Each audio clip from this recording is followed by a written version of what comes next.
MLC కవిత వ్యాఖ్యలకు counter ఇచ్చారు PCC chief Mahesh Kumar Goud. తాము చేసిన దానికి కవిత రంగులు పులుముకోవటం ఏంటని ప్రశ్నించారు. కవితను చూసి జనాలు నవ్వుకుంటున్నారని అన్నారు. బీసీ రిజర్వేషన్లకు కవితకి సంబంధం లేదన్నారు. చోటామోటా ధర్నాలు చేసి విజయం తనదంటూ చెప్పుకోవటం సరికాదన్నారు.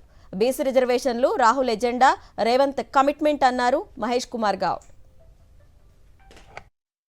కవిత కోన్ కిస్కా ఏంది కవిత రోలిన్లా? కాంగ్రెస్ పార్టీ చేస్తున్న ఘనకార్యాన్ని తనేదో కలర్ పూసుకొని నేనేదో చేస్తున్నాను చెప్పుకుంటే నవ్వుకుంటారమ్మా జనం. నీకేం సంబంధం బీసీలతో?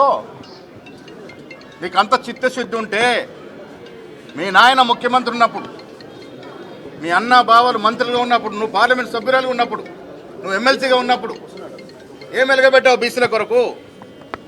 ఒక్క రోజున మాట్లాడినావు బీసీల గురించి? ఇలా అధికారులు దిగిపోయిన తర్వాత బీసీలు గుర్తొస్తున్నారు నీకు. చోటా మోటాలు ధర్నాలు చేసి నా వల్లే, అరే నవ్వుకుంటారు జనం మీరు ఆ మాటలంటే. నీ వల్లే ఏంటి? నువ్వు ఎవరు అసలు దీంట్లో? నీ భాగస్వామ్యం ఏంది? అడుగడుగున బీసీని వంచిన బీఆర్ఎస్ ప్రభుత్వ అధినేత కూతురు నువ్వు. ఇవాళ నువ్వు ఏదో క్లెయిమ్ చేసుకునే ప్రయత్నం చేస్తే ప్రజలు తిరస్కరిస్తారమ్మా. నీకు సంబంధం లేదు, నీకు ప్రమేయం లేదు. ఇది కాంగ్రెస్ పార్టీ ఇచ్చిన వాగ్దానం, ఇది కాంగ్రెస్ పార్టీ నిలబెట్టుకున్న వాగ్దానం. ఇలా బీఆర్ఎస్ కానీ బీజేపీకి కానీ ఏమి ప్రమేయం లేదు ఇందులో. ఇది రాహుల్ గాంధీ గారి ఎజెండా, ఇది రేవంత్ రెడ్డి గారు ఇంప్లిమెంట్ చేస్తున్నటువంటి కార్యక్రమం. ఇది కాంగ్రెస్ పార్టీ యొక్క కమిట్మెంట్. దాన్ని అర్థం చేసుకోవాలా.